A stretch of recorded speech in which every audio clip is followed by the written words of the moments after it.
Thank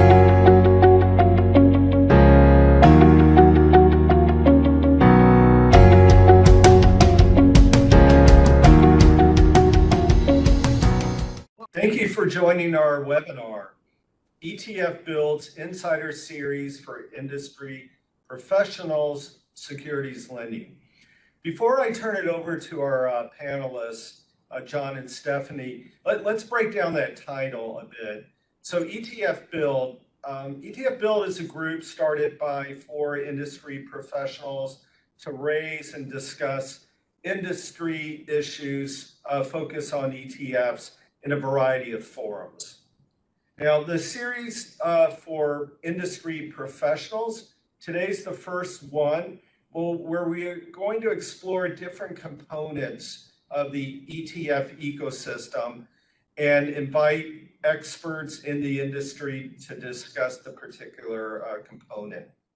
And then securities lending, which is today's topic. Securities lending is a vital activity for many ETFs, including a way to increase the income earned by the ETFs, really through a program that adds income, but you have to be very focused on how your service providers are delivering on the securities lending. So with that, John, please feel free to introduce yourself and kick the webinar off. Thanks, Bibb. So again, my name is John Jacobs, and along with Bibb's friends and Justin Mize and Rich Curie, we're the 4 co-founders of ETF BILD. And as Bibb says, we try to raise issues that we think are important to the ETF industry. This one is really interesting. I found it extremely interesting, extremely valuable. So in addition to ETF BILD, I'm on 4 ETF boards, and one of which is the Listed Funds Trust, which is a multi-series trust on the U.S. bank platform. And when we were reviewing securities lending for the different funds on our platform, there's about 55 funds, maybe $4 billion in assets. We really wanted to understand it because this is really important for management, and it's critically important for the board to understand because we, have to approve a securities lending program. I go back with my history back 25 years ago when I launched the Qs, and the interesting thing about that was the Qs were a UIT, which some of the early ETFs were, and the securities lending is not available to them. So the economics of securities lending all went to the market participants back then on the AMX and other firms. So understanding the economics of securities lending for exchange traded funds is critically important. And again, as we're trying to, as members of the board and management, we're trying to make sure that we run the most efficient, effective exchange traded funds out there, and that we make them as cost effective and for the investors current and future. This is a really important topic. Stephanie presented to us back in December. It was a really great presentation. We then continued to invite her back to different boards that I'm on in order to present this because it is so critically important to understand. So I just wanted to kind of lay that background out there. So without any further ado, let me introduce Stephanie Kay, who's the Vice President of and Director of Securities Lending at U.S. Bank Asset Management. And she has forgotten far more about this topic than I'll ever know. So I'm going to, and a couple details, please throw questions, keep yourself muted and throw questions into the chat box. And we'll try to monitor the chat box and kind of weave them in. We also we'll have time at the end for some Q&A. And we have already gotten some questions from people who've already registered. So anyway, don't hesitate to do that. So I'm going to put myself on mute right now, and then I'm turning it over to Stephanie, and let's just walk through securities lending. Thank you very much, John. It's a pleasure to be here. I really appreciate being invited to do this webinar. Welcome, everybody. I will start out by telling you a little bit about myself. I'm coming to you from downtown Minneapolis, U.S. Bank headquarters. I've been with U.S. Bank for more than 25 years. The last 15 have been in securities lending. And I love my job. Every day I learn something new. So it's a very rich product, and I'm happy to be able to share it with you today. I do have a slide deck that's kind of going to guide us through some topics here. But as John said, if you have questions, please don't hesitate to ask. This is intended to be interactive, so that's what we'll be. I want to call out the word agency on the title slide here, agency securities lending. And there's a couple of ways that a fund can go to market with securities lending. You can either hire an agent lender, or you can be a principal lender. A fund can be a principal lender for itself. So U.S. Bank acts as agent lender on behalf of funds who are looking to add some incremental income, as John and Bib have said, to their portfolios without disrupting the normal trade and income collection activities of the fund. Elise, if you would please advance the slide.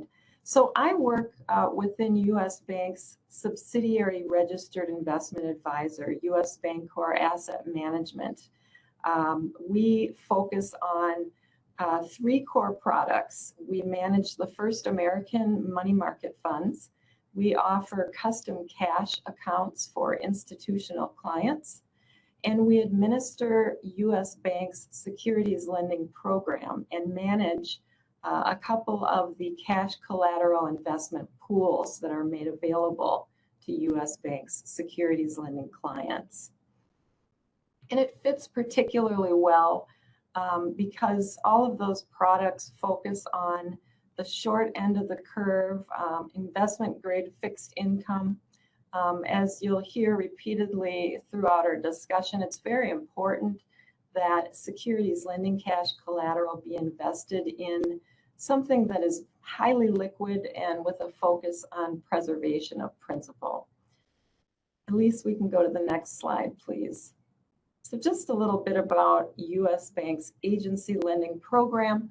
We've been a custodial agent lender since 1990. The core team is comprised of 6 traders, myself, and a securities lending relationship manager.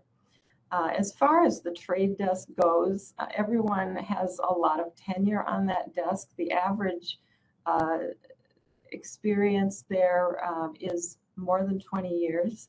I like to joke that we're having such a good time, nobody ever leaves. So it's really a pleasure to work with such experienced individuals. We currently provide services for 86 different client relationships encompassing more than 400 legal entities. So one ETF, for example, would be considered a legal entity. U.S. Bank has underwritten 46 borrowers for participation in its program. We have a very stringent credit review process for these borrowers.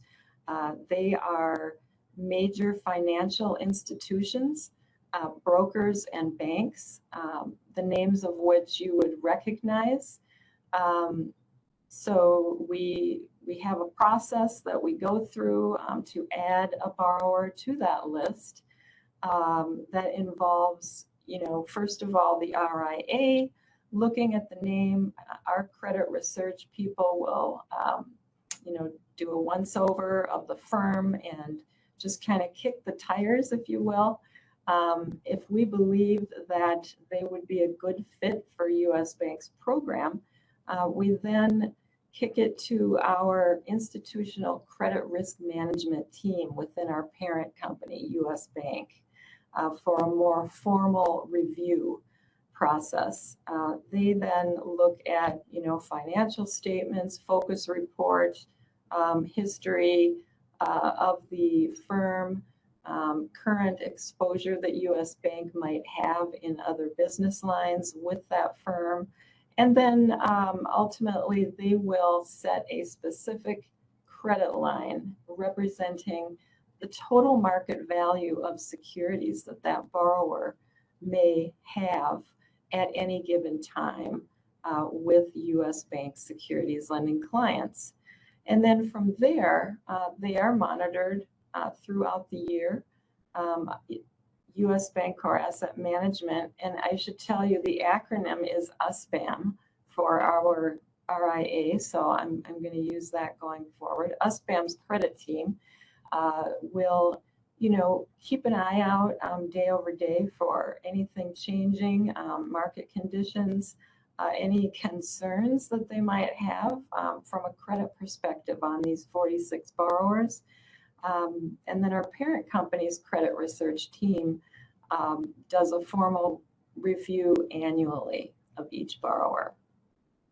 So Stephanie, let me jump in here real quick. So Sure. I'm going to ask you a question because this comes up at every board meeting I've been on, which is, this is so important, is how rigorous is that process? And it's very rigorous, and it's not just initially, you keep doing it on a continuous basis. So you can rest assured, and this is one of the reasons why you rely on someone like a U.S. bank to do this, because you don't have the expertise, the time, the resources to vet these borrowers if you're trying to do it yourself. So as a board member of a bunch of ETF boards, it's great for us to be able to rely on U.S. Bank's background.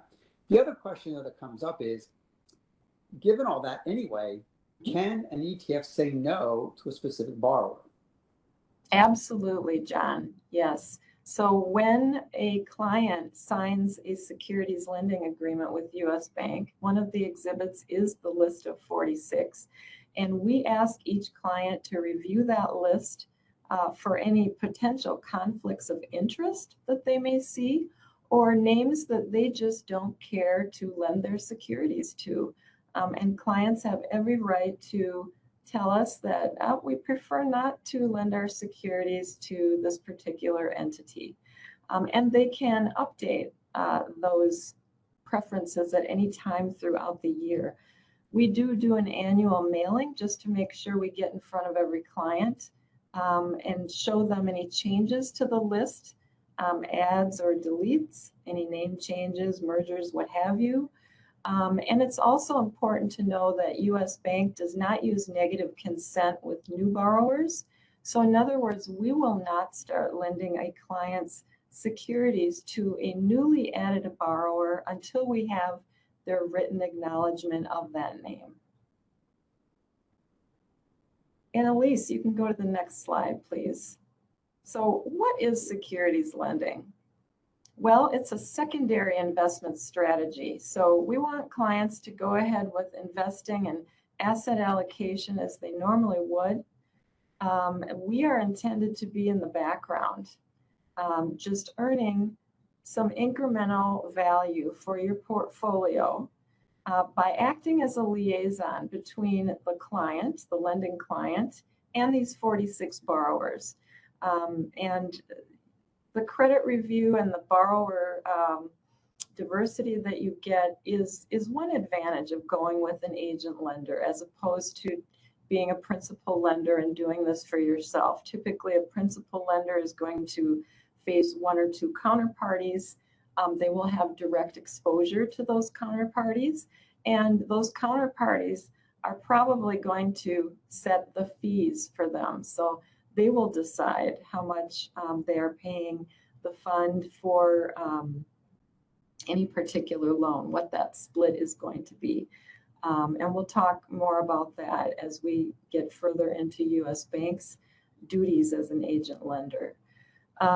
So let's take a moment to just use a concrete example that we'll refer back to throughout our discussion. Let's say that as an ETF, you own shares of Best Buy stock, and you make those available to lend. And let's imagine that Morgan Stanley would like to borrow shares of Best Buy stock. So every morning, U.S. Bank sends its inventory out to these 46 borrowers. They don't know who the beneficial owners are. They only see security information. It's all at an omnibus U.S. Bank level, and they will place their orders. Some of them will come in an automated way to our lending platform, and others that are in high demand will have, some human touch there where our traders will be negotiating on the rebate rate with those borrowers. Once the loan is made, so it's made through a simultaneous exchange of the security through its normal clearing platform in exchange for cash collateral. And US Bank requires 102% of cash collateral for securities trading in the United States at the inception of the loan. So if we send out a position of $100 of Best Buy stock to Morgan Stanley needs to send in exchange through DTC $102 of cash for that loan to US Bank. US Bank then receives that cash and invests it at the direction of the lending client. At the time that a client signs with US Bank, they make an election for how they would like to invest that cash collateral, which will earn interest over the life of the loan.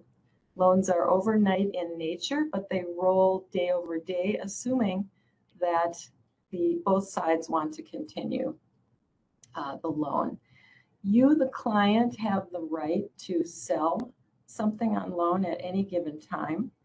And again, because we work in the background, we don't require any additional notice if you're selling securities, assuming that you're selling within normal trade turnaround time. So currently we are in a T+2 environment for DTC eligible securities. You would simply notify US Bank if you are a US Bank custody client that you are going to sell. And then our lending platform is interfaced with the custody system at US Bank every 30 minutes throughout the day. So we are seeing those sale trades as soon as they pen to the custody system, and that triggers us to either look for another account holder with, let's use our example, let's say you sold the Best Buy stock a week later, our system would go out and look for other accounts holding that stock and reallocate the loan to free those shares up for your sale. If we are unable to reallocate the loan, then we issue a recall to the borrower. And the borrower has 2 days from time of recall to return that security. Elise, we can move to the next slide, please. So here is a list of everything that a lending agent typically does. US Bank does anyway. We talked about the borrower screening. We're monitoring availability of the securities in your account. Our traders have access to real-time data of securities lending transactions at the security level. So I mentioned for securities that are in high demand, Sirius XM is an example of something that's been trading special for a while across the market. We want to make sure that we are negotiating the most competitive rate on behalf of our clients. So this real-time data allows our traders to see how much of a particular security is made available across the market, what percent is actually on loan, how many borrowers are currently borrowing that security, and at what rebate rate. So a rebate rate can be thought of as an overnight interest rate on use of the borrower's cash collateral. Cash is not free, right? So a borrower could deploy their cash in many ways. In this arrangement, they are choosing to use their cash to borrow a security and to put that cash up as collateral for the lender to invest and earn some interest on during the life of the loan. So we do have two factors in the calculation of securities lending revenue. You have the interest that is being earned on the invested cash collateral, and you have the rebate rate or the cost of borrower's cash. And we'll see how those two factors interact in a bit. Once a security is out on loan, US Bank marks to market each individual loan very early on a daily basis. As you know, the market value of loan securities is going to fluctuate. So it's important for us as agent lender to make sure that we are maintaining sufficient levels of cash collateral for each loan. So we will look at each loan security's new market value as of the close of the prior business day. Our system will compare that to the amount of cash collateral that we were holding at the end of the prior business day. And if it falls below 100% of the loan security's market value, then our system will generate marks to the borrowers. It will calculate how much additional cash is needed to bring that collateral back up to 102% of the loan security's market value. And by the way, for securities that trade outside of the United States, we require 105% of cash collateral. That was going to be my question was, what securities are eligible? Is it U.S., yes, non-U.S., or DTC eligible? What? Because there are definitely a lot of ETFs today are investing in other things than U.S. equities. Absolutely, yes. Thanks for that question. So lendable securities include treasuries, corporate bonds. U.S. Bank is currently only lending DTC eligible corporate bonds. And we also lend equities, which include ETFs, ADRs, and international ordinaries in 23 markets outside of the United States. And I'm not even going to ask a question about, since all those 11 new spot Bitcoin ETFs were launched, if there's going to be securities lending eventually on those underlying crypto. Yeah, that's right. That would be a whole theoretical discussion there. Yeah, I think it has to be it's going to be whoever is the depository of those physical assets, because it's physical. It's a physical product. Much more like commodities than it is, precious metals and things than it is in equities. So, anyway. Right. But the ETFs, which are equities, would be eligible, right? Because that is correct. Right. Okay. Good. That is correct. So U.S. Bank will process all these security and cash movements and will invest the cash as directed by the client. And then the revenue calculation starts. Elise, if you would please move to the next slide. So this slide is really just intended to say that we are a flexible agent lender. We don't believe that one size fits all at U.S. Bank. We are a smaller agent lender, but that allows us to really partner with our clients, get to know them, understand their risk appetite, and then work with them to help them. As I mentioned, U.S. Bank clients have a choice in borrower selection among U.S. Bank's approved borrowers. So a client cannot add a borrower to the list, but they certainly can strike a borrower or two or three from the list. And then you have your cash collateral investment.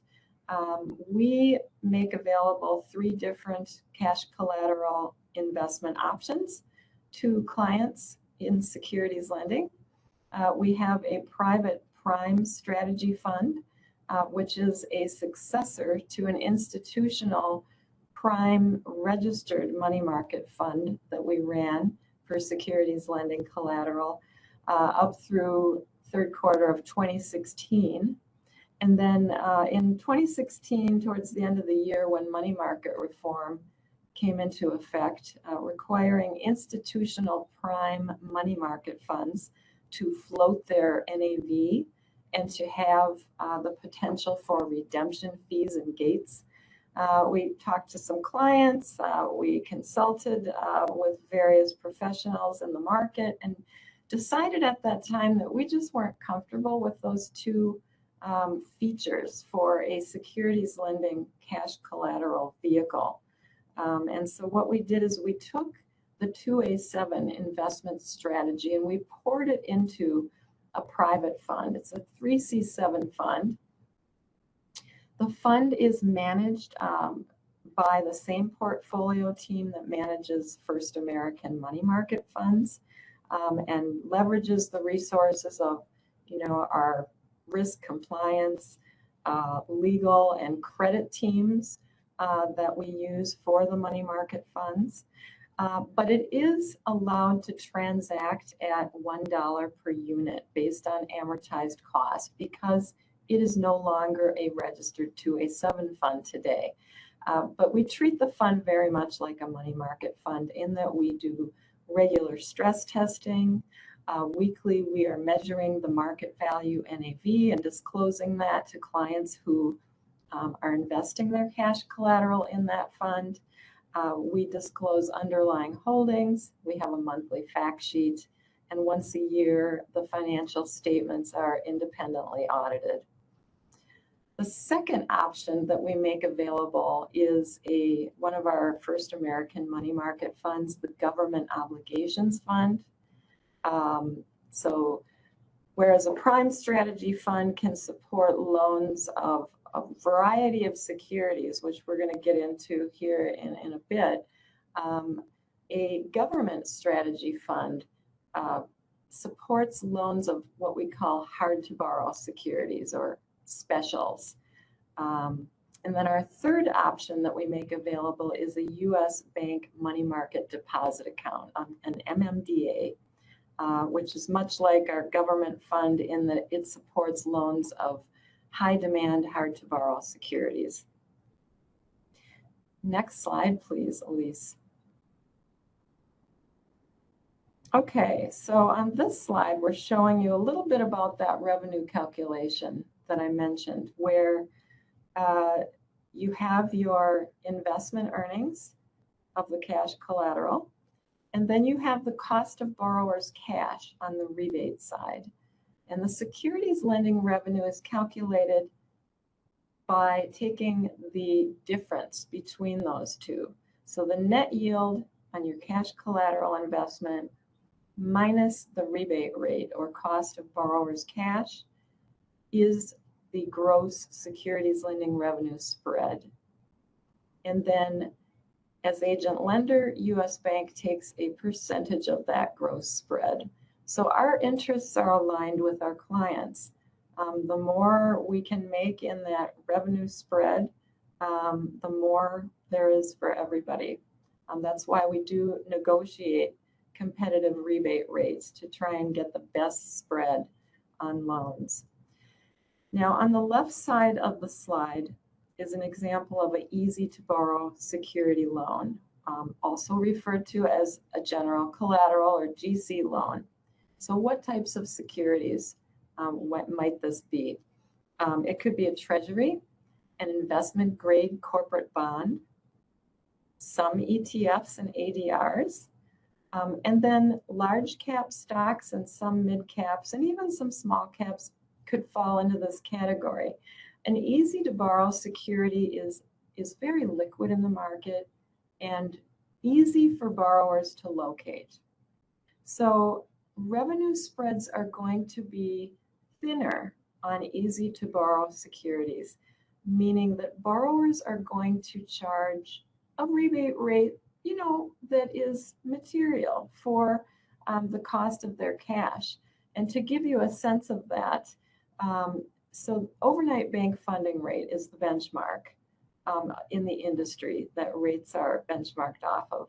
US Bank typically pays borrowers OBFR minus 10 basis points for loans of easy to borrow securities. So all of our counterparty partners know that. And, typically we are seeing spreads, on average of about, I'm going to say 17 basis points on equities, just that whole sector. And then about 18 basis points of average gross spread on fixed income corporate bonds. For treasuries, it's quite narrow, 6 basis points on average. But you see then how that's calculated. Now on the right side of the slide, we have a hard to borrow security or a special. These are wider margin loans. And the securities are more difficult for borrowers to locate in the market. So they are willing to drop the rebate rate when they find it. They're dropping the cost of their cash, which widens the loan spread. And they may even pay the rebate to the lender, to the lending fund, instead of charging the lending fund. So in our example here, we're investing the cash collateral at 450 basis points net of fees. And the rebate rate is a negative 500 basis points, meaning that the borrower is paying the lending fund an annualized rate of 500 basis points on top of posting the cash collateral. So net yield minus the rebate rate, when you subtract a negative, you're actually adding it. So that gives us a revenue spread of 950 basis points annualized on this loan. Just going to pause there for a minute to see if there are any questions about that. So this is there's clear difference between the easy and the hard. So let me ask a question which I think makes some people nervous, not familiar with this. A lot of the perception from a lot of people out there is that people are borrowing securities because they want to short. And if that's the case, are they sending that wrong signal to the market if they're an ETF and they allow people to borrow the securities in their ETF? Is that a negative sign? Or just so I'll stop there. Do you think people look at that as a negative sign about the ETF or just the underlying securities? That is a great question, John. Thank you for asking that. The short answer is no, because securities are borrowed for a variety of reasons. Certainly, the specials are probably being borrowed to cover a short sale. Mm-hmm. But on the easy to borrow side, securities are being borrowed to settle trades, to build an inventory in a particular security, or to manufacture repurchase agreements. So, a broker may want to put a basket of investment grade corporate bonds behind a repurchase agreement, and they will then go out and borrow that basket. And, we do get the question fairly frequently. Sometimes a portfolio manager can be reluctant to lend on their fund because, they're worried about driving the price down or something like that. I would say this, it's important to look at, how much you're holding. Are you a material holder of that particular security such that, you're going to move the market by lending that security? And then the other thing to know is that if you don't lend that security, somebody else will. Somebody else is making money doing it. Why not? It can be a great way to, offset, diversify revenue to the fund. You can reduce tracking error, all kinds of good reasons to, participate. And actually covering the short position is actually a bullish sign, not a bearish sign, right? Because it's like it's at bottom, we're going to cover our short. So, yeah. All right, the second part of the question is simple. How hard is it to suspend your securities lending program if you're an ETF? You've set up a securities lending program. Is it hard to do? And by the way, part two is, can you just say, you know what, I'm happy to participate, and just like I don't want certain borrowers, these securities in my portfolio, I don't want to lend these particular individual securities. So can you suspend the whole program, and can you not participate with certain securities, if that makes sense? Yes. Okay. So in terms of suspending the program, it's very easy to do. You are not locked in for a long length of time. U.S. Bank's securities lending agreement requests that clients give 30-day notice before they want to terminate their program altogether. But in practice, lending clients can recall their securities whenever they would like to. And so if we get that direction over email, please recall all of our securities. We act on it immediately. And borrowers, you know, like I said, they have trade turnaround time to return those securities. So in practice, you're actually out of it quite quickly. In terms of limiting certain securities, absolutely. That's another way that we like to be flexible for clients. So let's start at the portfolio level. We all know that the 40 Act limits the leverage that a fund can have. Securities lending is considered a form of leverage. And so we will set a limit. We hard code that into our system at the fund level to make sure that we are not exceeding that limit. If a client wants to be a little more conservative than the 40 Act limit, sure, tell us what you want to set the maximum percentage of the portfolio at, and we'll use that. You can also you can limit specific securities. We just say we don't want to lend these CUSIPs. You can set a percentage of, you know, by asset class or a percentage of every position. I will say that for ETFs, in order to be able to accommodate redemptions, as a rule, we do hold back about 5% of every position, just so that we can, you know, be nimble and help clients accommodate those redemptions. Great. So we just got a question from one of our audience members. Is there any impact to the tax basis of the securities involved in a lending program? Good question. So when you lend a security, it is not a sale. The fund remains the beneficial owner of the security.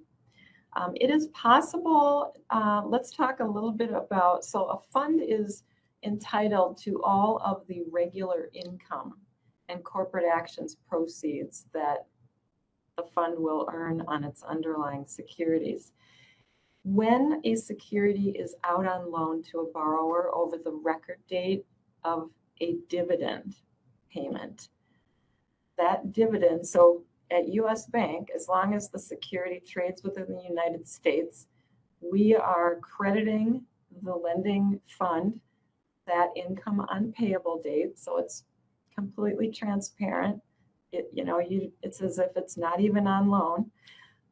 But behind the scenes, that dividend is actually going to the borrower, who then has to return it to US Bank to reimburse. And that is known as a substitute dividend. It is possible that when you get up to a certain amount of substitute dividends earned within a year, a portion may be considered non-qualified. I'm not a tax expert, but my understanding is that a fund can have substitute dividends up to the amount of its annual expenses. And then if there are any substitute dividends earned above that amount, potentially those would receive a higher tax treatment. But we always tell clients, you know, check with your tax consultant, your auditor, your tax team. And we do offer automated dividend recall if that's a concern for a particular. The simple solution is just recall the shares before the dividend, the record date, so that you're not involved in that, and then relend them afterwards. Okay, exactly. Thank you. Great question. All right. Next slide, please, Elise. So let's just talk quickly here about the two main risks of participating in securities lending. The first risk is that the borrower goes into default and cannot send any additional cash collateral or return securities. US Bank has several ways of mitigating this risk, which are listed here. But I will say most importantly, we offer indemnification against loss in the event of a borrower default. So let's go back to our example that we have loaned a $100 position of Best Buy to Morgan Stanley. Morgan Stanley has deposited $102. Let's say that tonight the market value of that position goes up to 105. And let's just imagine hypothetically that Morgan Stanley is not picking up the phone tomorrow morning. They've gone out of business. Borrower indemnification means that U.S. Bank will take the $102 that we have on your behalf, and we will contribute the additional $3 needed to go out in the market and purchase those shares and put them back in your account. And that is a balance sheet item of our parent company, U.S. Bancorp. So hence why we are so conservative in our selection of borrowers. We carry that risk. And it's not just monetary risk, it's reputational risk. We never want to have to tell a client, oh, I'm sorry, but borrower ABC has gone into default. Next slide, please, Elise. The other major risk to participating in securities lending is investment loss in the elected cash collateral investment. Now, again, we are very, very careful. We have several controls in place to manage this risk. I did mention we are an RIA with expertise in the space of very liquid investments. And we take that very seriously. So we have all kinds of rules, and yes, we do look at S&P and Moody's, but we have our own rating for issuers and our own guidelines as to how much exposure we can have of these issuers and the funds that we manage.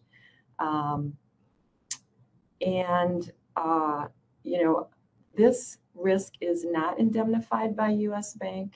We don't guarantee investments. So this is a risk that clients have, which is why we work with clients to make sure that they are electing a vehicle that they're comfortable with.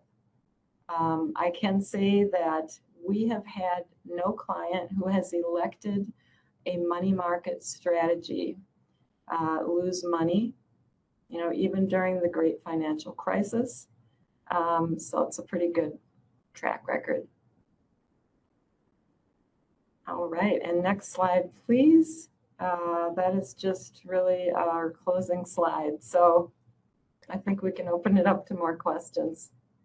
Sure. So one question is, what ETFs are eligible to your program like this? Are there any limitations, or is it based on the underlying, is there a structure, or is it based on underlying constituents? Yeah, it's really based on, the question is, are the underlying assets lendable asset types? Mm-hmm. If that's the case, you're eligible.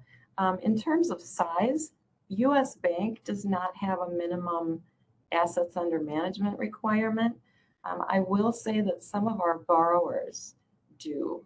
So when we onboard a new client, one of the steps we take in setting that client up is to send the information of the fund out to the 46 borrowers for their approval and credit review. So they get, the legal name, the tax ID, the AUM, and the type of entity that they would be facing, and they do their research. Some of them do have a minimum requirement of 100 million in AUM, but not all of them.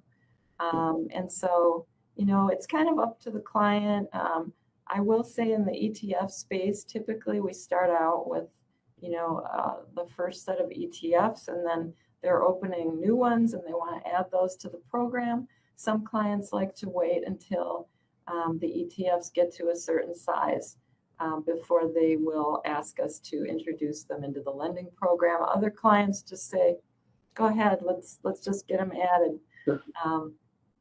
But it's you make a good point. So the borrowers also can pick, it's not automatic. It's from their perspective, they can say, you know what, I'm not going to do I don't want to borrow from small ETFs or something, or new ETFs. I just want to do the big ones. So it's both sides. It's like, it's counterparties, right? So Yeah. through US Bank, right? Got it. Okay. Exactly. All right. Hey, Stephanie, I've always thought securities lending is hugely positive for the ETFs and mutual funds, but the SEC is always looking at securities lending. They're adopting rules, and recently they adopted 10C1, which is going to require what they say is more transparency, reporting to this new association. Do you have any comments on, how that's going to impact your program or possibly the cost? Yes, sure. We are preparing for 10C1. I will point out that it is similar to what the European Union did with SFTR, securities finance transaction reporting. So we do have a few borrowers where the parent company is domiciled in the EU, and we are already required to report some of these things about the loan transactions that we make with those counterparties. So we are not expecting huge impact with 10C1. We're very glad that they have downsized it a little bit, not requiring institutions to report every 15 minutes. I mean, some of that would have been very burdensome. But to, send details at each end of day is something that we can be ready for. In terms of, certainly I think it will improve transparency. I have read some things out there that, people feel it's going to be detrimental to the lending market. I guess we'll just have to wait and see. Any more questions from anyone? Any last thoughts, Stephanie, that you want to share?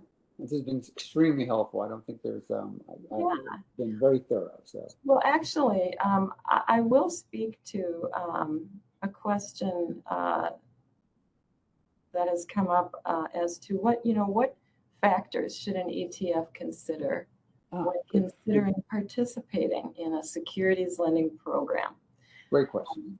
I think that first and foremost, the fund would want to make sure that their documents permit it and plan for that if they need to change the language.